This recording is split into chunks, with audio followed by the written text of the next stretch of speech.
नमस्कार, मैं Rahul Mishra GMD news team को लेकर के एक बार फिर आपके सामने हूँ। इस समय मेरे सामने एक ऐसे व्यक्ति शुमार हैं जो लगातार राजनीति में पद का सफ़र तो कर ही रहे हैं, लेकिन जनता के साथ सेवा का भी सौहार्द बढ़ाते चले जा रहे हैं।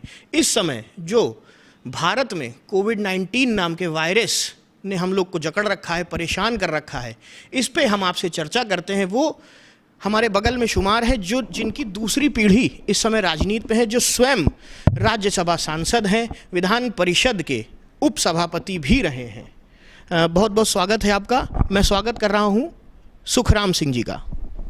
धन्यवाद सर, एक कोविड-19 की जो ये महामारी भारत पे आई, उसमें ये देखा गया कि 22 मार्च के बाद से 22 मार्च को 24 घंटे का आह्वान होता है प्रधानमंत्री द्वारा, और उसमें ये डिसीजन निकल के आता है कि इसको आगे और बढ़ाया जाएगा इस महामारी से बचने के लिए। एक असमंजस की स्थिति है, रेड जोन हो गया, ऑरेंज जोन हो गया, ग्रीन जोन हो गया। ये असमंजस की स्थिति, हम कैसे इससे उभरेंगे, कैसे लॉकडाउन ख़त्म कैसे होगा, ये एक अपने आप में ऊहापोह की स्थिति पैदा कर रहा है। देखिए, ये ऐसी महामारी है जो हमारे देश के अलावा विकसित देश हैं, जैसे अमेरिका हो गया, इंग्लैंड हो गया, ऐसे कई देश, ऐसे महत्वपूर्ण देश हैं, वहाँ भी इसका असर है। हम तो उन मामले में बहुत पीछे भी हैं, वो देश इसका मुकाबला नहीं कर पा रहे हैं। फिर भी भारत में इसका मुकाबला किया जा रहा है और समझता हूँ कि स्थिति पहले से बहुत ठीक हो रही है अन्य देशों की तुलना में, और आगे चलकर और भी ठीक रहेगी। जैसी स्थिति है हमारे देश की, यदि इसी प्रकार जनता ने सहयोग किया तो बहुत जल्दी हम इसमें विजय पाएंगे। प्रश्न में आपने जो उत्तर दिया उसमें एक चीज़ ये निकल के आई, अन्य देशों के हिसाब से अपने देश की स्थिति अच्छी है, एग्रीकल्चर हमारा अच्छा है, वाटर हमारे पास है सफिशिएंट 75% से 80% के उसमें, लेकिन जो अन्य देश हैं कहीं ना कहीं वो विज्ञान में हमसे आगे ज़रूर हैं, लेकिन हमसे मदद भी ले रहे हैं। वो सही है, आप सही कह रहे हैं, लेकिन मैं कह रहा हूँ विकसित देश जो है, विकसित देश में अमेरिका ऐसे देश इसका मुकाबला नहीं कर पा रहे हैं और वहाँ महामारी फैल रही है। उसकी तुलना में हिंदुस्तान में बहुत हम लोग लिमिटेड हैं, फिर भी हमें जितना चाहिए उतना इससे बचने का प्रयास करना चाहिए और कोई प्रकार से इसमें कोताही नहीं होनी चाहिए। ये महामारी ऐसी है, ना जाति देखती है, ना धर्म देखती है, ना प्रदेश और देश देखती है। इतना जरूर महसूस मैं करता हूँ, शहरों की अपेक्षा गांव अभी बहुत ही सुरक्षित है और इसीलिए मैं गांव में रह रहा हूँ। बिल्कुल ठीक बात है, गांव से ही जुड़ करके, बिल्कुल ठीक बात है, गांव से ही जुड़ करके शहर बनते हैं। लेकिन कहीं ना कहीं ये भी देखा गया कि विदेशों में भी इस समय जो काबिज सरकार है, योगी जी की सरकार हो, मोदी जी की सरकार हो, उसमें जो भी सरकार हम लोग के इस समय साथ दे रही है, उसमें कहीं ना कहीं हम लोग के विदेश में, देश विदेश में प्रशंसा भी हो रही है। नहीं, वो अच्छा कार्य है, लेकिन थोड़ी लापरवाही इसमें ये हुई कि हमने देर से जागे। यदि ये काम पहले कर लिए गए होते, जो आज हो रहा है, श्रमिकों से भेजने का काम किया जा रहा है, यहाँ से वहाँ ट्रांसफ़र किए जा रहे हैं, ये सारे काम पहले हो जाने चाहिए थे। कहीं ना कहीं इसमें चूक हुई है, उससे हमें नुकसान भी हो रहा है। अगर विपक्ष की बात करें, जैसे कि आपने कहा कि अगर यही चीज़ हम लोग पहले चेत जाते तो इतना जो प्रवासी मजदूर है, जो छात्र छात्राएं फंसे हुए हैं कोटा में, अब जो राजस्थान जा रहे हैं, गाजियाबाद से गोंडा, बस्ती, बहराइच जो लोग जा रहे हैं, तो उनको शायद इतना दिक्कत ना होती। तो इसमें क्या पूरा मैं ये कह रहा हूँ कि सरकार जो चेती है थोड़ा देर से चेती और उसका नुकसान हो रहा है हमें। अब तेल की ये पार्लियामेंट चल रही थी उस समय, मैं पार्लियामेंट मेंबर था, उसमें हाउस में बैठता था, और केरला में ज़्यादा उसमें शुरुआत हुई पहले, और हमारे बगल में जो मेहमानी सदस्य थे केरला के थे। मैंने हाउस में एक बार कहा, माननीय सभापति जी, इनसे बचाइए हमको। यहाँ तक स्थिति आई, और केरला जब हाउस में कुछ सदस्य बंगाल के मास्क पहनकर आ गए तो माननीय उस सभापति जी ने आपत्ति करी, तो हाउस के मेंबर्स ने कहा कि आपत्ति आप मत करिए, क्योंकि ये उनकी सुरक्षा का प्रश्न है। इस पर उन्होंने फिर उनको अलाउ किया। जो ऐसी स्थिति आ गई थी, तो सरकार को चाहिए था पहले से पहले इसका ख्याल करना चाहिए था, ताकि इस भीषण त्रासदी को हम और जल्दी कंट्रोल कर पाते।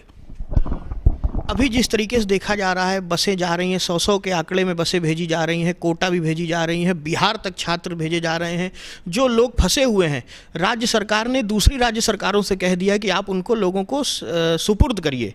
जैसे कल केजरीवाल जी का भी वक्तव्य आया, उन्होंने कहा कि हम ठीक करके लोगों को भेज रहे हैं। संख्या कम हो रही है दिल्ली में, तो क्या लगता है कहीं ना कहीं क्या सरकार से चूक हुई? बहुत बड़ी चूक हुई है, और ये मैं समझता हूँ आपसी सामंजस्य की कमी है। सरकारों में, केंद्र सरकारों के आपसी सामंजस्य की कमी रही, इसके कारण ये समस्या आई है। और ये भी मैं महसूस करता हूँ कि आगे चल कर इसमें नुकसान भी होगा। जो मजदूर ये दूसरे अपने अपने दिल्ली से या बंगाल से अपने प्रदेश में जाएंगे, वहाँ जाकर हो सकता है किसी न किसी को ये मर्ज हो, उसका नुकसान वहाँ के निवासियों को होगा। इसमें कहीं कंट्रोल नहीं हो पाएगा। इसलिए काम पहले ही कर लेना चाहिए था, लॉकडाउन के पहले ही, प्रथम चरण के पहले ही तय करना चाहिए था कि हमें लॉकडाउन करना है। 1 सप्ताह का समय है, जिसको जहाँ जाना हो वहाँ चला जाए, जिसको जहाँ रुकना रुक जाए। इसके बाद लॉकडाउन करते तो शायद स्थिति दूसरी होती।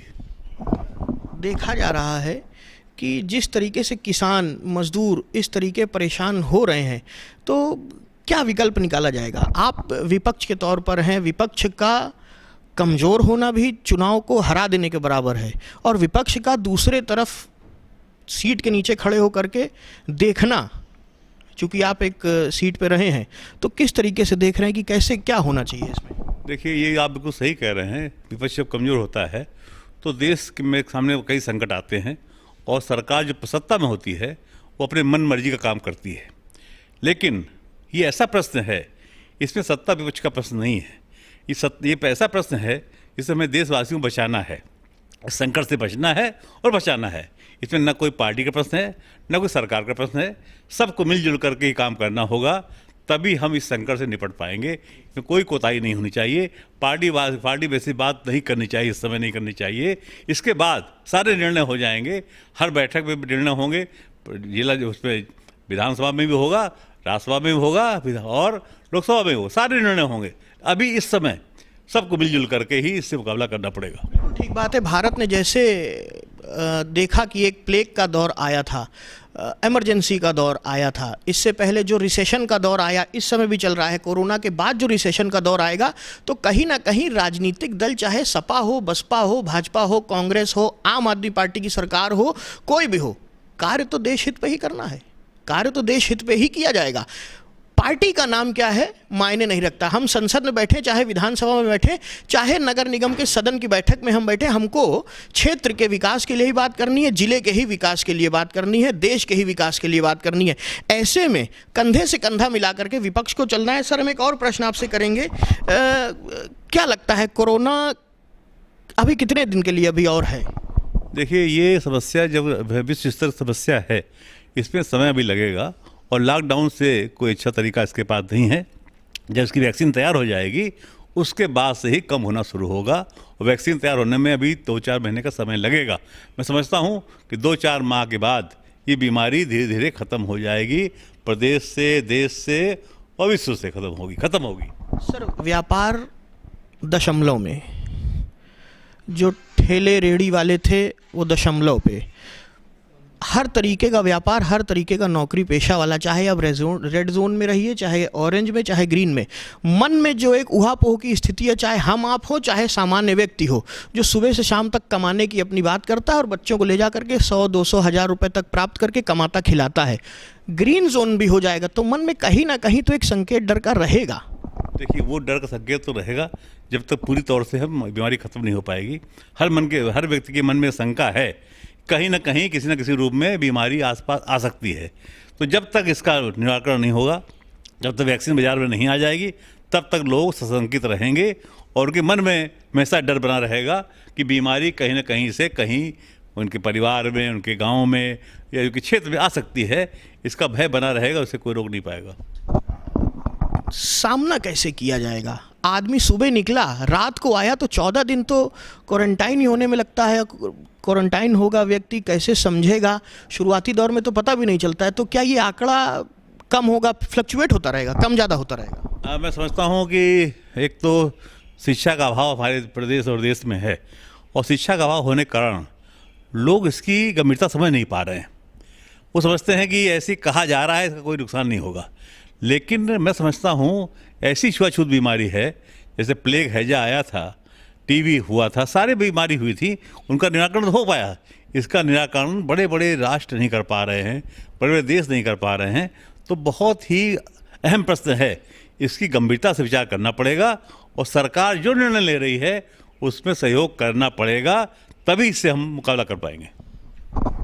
चुनौती का सामना करा कैसे जाएगा? कोई इस तरीके का बजट बनाया जाएगा? किस तरीके से कोई सरकारी मशीनरी इस तरीके से तैयार होगी? अभी तो ठीक है, लॉकडाउन चल रहा है, कब तक चलेगा? खोलेंगे तो कैसे खोलेंगे? ग्रीन जोन कर दिया जाएगा कि 21 दिन बाद इस तरीके क्षेत्र को हटाया जा रहा है, कैसे चुनौती का सामना करेंगे? देखिए, इसके लिए तो अलग से एक इन्हें विभाग बनाना पड़ेगा। पहले विभाग, सरकार पर विभाग कई हैं, लेकिन इन आपदाओं के लिए एक अलग ही फंड स्थापित करना पड़ेगा और उस पर प्रयोग चलते रहेंगे। जिस प्रकार से डार्विन साहब की थ्योरी थी, डार्विन थ्योरी थी प्रकृति अपने अनुरूप वातावरण बनाती है। तो इसमें आप लड़ाई लड़ रहे हैं, इसके बाद लड़ाई एक और बड़ी आएगी, जनसंख्या नियंत्रण लड़ाई आएगी, उसको करना पड़ेगा, उसको कंट्रोल करना पड़ेगा।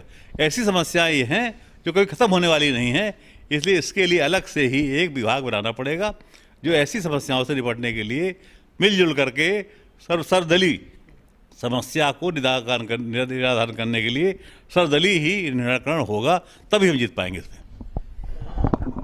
वर्तमान मौजूदा सरकार, योगी जी की सरकार में देखा जा रहा है कि जितने भी हॉटस्पॉट एरिया हैं उनमें जिस तरीके से प्रशासन शासन की शक्ति रही वो प्रभावी रही। देश प्रदेश सब जगह इस पे चर्चा हो रही है कि नियंत्रण लगा, अंकुश लगा कोरोना पे। आप इसको किस तरीके से देखते हैं कि हॉटस्पॉट सफल रहा? नहीं, वो तो लगभग सफल रहा, लेकिन ये जो बसों से लाने वाला जो कार्यक्रम किया गया है ये बहुत देर से किया गया है और इसमें आगे चल कर समझता हूँ कि नुकसान भी कहीं ना कहीं लोगों को मिलेगा। ये कार्यक्रम पहले कर लिया गया होता तो जनता के हित में होता और सरकार के हित में होता।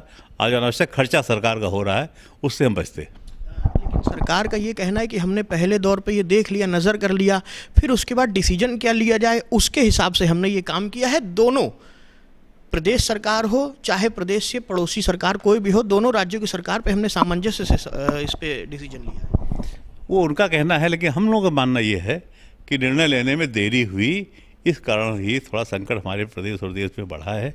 यह निर्णय पहले ले लिया गया होता शायद इस संकट से हम लोग जल्दी निजात पा जाते। आप राज्यसभा के सांसद हैं, मान लीजिए एक मिनट के लिए कि आप मुख्यमंत्री हैं उत्तर प्रदेश के। अब आप बताइए आपके हिसाब से क्या होना चाहिए? देखिए, मुख्यमंत्री जब होना होता है या जब पद पे होता है उसके अनुसार निर्णय होता है। आज हम काल्पनिक प्रश्न करें या उसका उत्तर काल्पनिक दें, उससे कोई दिक्कत नहीं, उससे कोई फर्क नहीं पड़ता। क्या लेते आप डिसीजन? जो उस पद पे वादी होता निर्णय लेता है वही निर्णय अच्छा होता है, और जो पद पे ऐसा मौका कभी आएगा तो देखा जाएगा। फिलहाल को इसी अर्थव्यवस्था को झटका लगा है बहुत बड़ा जी, तो कैसे उभरेंगे? इसके लिए सर्वदलीय बैठक बुला करके पार्लियामेंट में इस पर विचार होना चाहिए। हमारे देश के लिए बहुत बड़ा संकट है, अर्थव्यवस्था हमारी बहुत लचर हो गई है। इसको पटरी पर लाने के लिए सर्वदलीय बैठक करने के बाद पार्लियामेंट में बिल करके ही काम करना पड़ेगा। ये हमारे देश के हित में जब होगा जब सब दलों की बात को मान करके सरकार निर्णय लेगी। सर्वदलीय की बैठक करने के बाद निर्णय लिया जाएगा, लेकिन एक चीज़ और सामने निकल के आ रही है महोदय, ये बताएं, डॉक्टर हों, स्वास्थ्यकर्मी हों, 4th क्लास एम्प्लॉय हो जो अस्पताल का है, वो जब एक क्षेत्र में जा रहा है तो वहाँ पे उसको असुविधा हो रही है, पत्थरबाजी का सामना करना पड़ रहा है, बोतल फेंकी जा रही है, ईंटा चलाया जा रहा है, ऐसा क्यों? देखिए, मैं पहले कह रहा हूँ अशिक्षा का प्रभाव है। आदमी शिक्षित नहीं इसलिए ऐसा काम करता है, जो शिक्षित हो जाएगा ऐसा नहीं करेगा। तो अशिक्षा का प्रभाव, बाकी मैं नहीं मानता कुछ। जमाती शब्द से कोई अभी ये जमाती गैर जमाती से मतलब नहीं है। शिक्षित व्यक्ति ही इस मामले को समझ पाता है, अशिक्षित समझ नहीं पाता। सबसे मुख्य बात बोला इसमें ये है, शिक्षा का प्रभाव होना चाहिए। शिक्षित व्यक्ति जानता है जिनकी दिक्कतें क्या हो सकती हैं, अशिक्षित नहीं जान पाता है इसका नुकसान हमें क्या होने वाला है। एक चीज़ ये भी देखी जा रही है कि जो लोकतंत्र का चौथा स्तंभ है पत्रकारिता, कंधे से कंधा मिला करके इस युग में चल रहा है कोरोना की दौड़ पे। क्या आप इनके प्रति कोई आवाज़ उठाएंगे, इनकी जो कार्यशैली उस पर सराहना करेंगे? देखिए, पत्रकार ही जड़ है, स्तंभ है प्रजातंत्र का, और पत्रकार जो अपनी भूमिका अदा करते हैं उसका लाभ आम जनता को मिलता है और सरकार को भी उससे एक दिशा मिलती है। दोनों का सामंजस्य बनाने का काम पत्रकार करते हैं। मैं समझता हूँ इस मामले में, कोरोना वाले मामले में पत्रकारों की अहम भूमिका है और उसका लाभ आम जनता को मिल रहा है, आगे मिलता रहेगा। समझ पत्रकारों पे हमला हो रहा है, क्या कोई किसी तरीके का आप कोई उनको वो निंदनीय है। ऐसे लोग नासमझ हैं, ना समझे वैसा करते हैं, जिसकी मैं निंदा करता हूँ। बहुत बहुत धन्यवाद। आखिरी में चलते चलते, हमारा कार्यक्रम चूंकि अब अलविदा के तौर पे है, आखिरी में चलते चलते हम आपसे एक संदेश लेना चाहेंगे कि जेएमडी के माध्यम से आप समाज को एक संदेश दीजिए जो कोरोना के लिए हम लोग। इसमें मैं यही अपील करूंगा कि लॉकडाउन का पूर्णतः पालन करें, घरों में रहें और दूरी जो बताई गई उस दूरी को बनाए रखें और परिवार के लोगों को भी उस दूरी को बनाए रखने के लिए सहयोग करें, समझावें, ताकि ये समस्या हमारे घर की नहीं है, हमारे परिवार की नहीं है, हमारे गांव की नहीं है, हमारे प्रदेश और देश की नहीं है, पूरे विश्व की समस्या है। और इस समस्या निपटने के लिए हम सब मिलजुल कर ही काम करेंगे, तभी इससे निपट पाएंगे और तभी से निजात पाएंगे। तो हमको सबको सोशल डिस्टेंसिंग का पालन करना है, हाथों को स्वच्छ रखना है। आप संदेश दे रहे हैं, राज्यसभा सांसद हैं और वर्तमान में भी आपने ये चीज़ देखी जो समस्या आई है भारत पे, उसको देखते हुए आपने कहा कि कुछ नहीं, घरों पे रहना है और जो शिक्षा का एक स्तर है उसको बरकरार रखते हुए, सहयोग करते हुए इस दौर को जीतना है। अपने इस कड़ी में फ़िलहाल इतना ही। अपने नए सफ़र में आपके सामने फिर होंगे। कैमरा पर्सन हनी जायसवाल के साथ मैं राहुल मिश्रा, जेएमडी न्यूज़ कानपुर।